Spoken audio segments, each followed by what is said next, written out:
কিও কাগু আমনে জাত কিনলে আপনার এই অবস্থা কিনলে কাগু অবস্থার কথা কইন না কি তো হয়েছে কইন না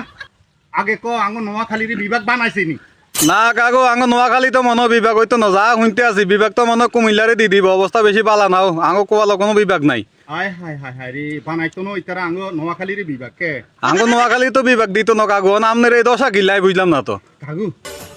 কারো কাছে সাইজ করছি না কইতার না কন সেদিনকে বিভাগ লই আমরা বড় একটা মিছিল করছিলাম মাছ দি সৌরাস্তা মনে হ্যাঁ লাকসামের হেই তারা কুমিল্লার এই তারা সানফুরগেরা দিছে দৌড়ানি আই তো মিছিলের হতম কাতারে আসিলাম হ্যাঁ আই কাগু কোন রকম যান বাঁচাই বুঝছেন হ্যাঁ। এই 60 কিলের খালের মধ্যে আশ্রয় লইছি আসলে কি আঙ্গ নোয়াখালী বিভাগ দিত না কে না কাগু আর মনে নাও আঙ্গ নোয়াখালীরা বিভাগ মনে নসিব নাইও আই যা শুনতে আছি কাগু বিভাগ তো কমি লই যাইব আপনার যে দশা আপনারও তো দশা বালা না কিরবে নাই কইতে ইত্যার নেই অবস্থা তাহলে আর ওই জায়গাতে বালা আই ওই মনে করেন যে আই এই মুখ কারা করে দিয়ে চাইতাম না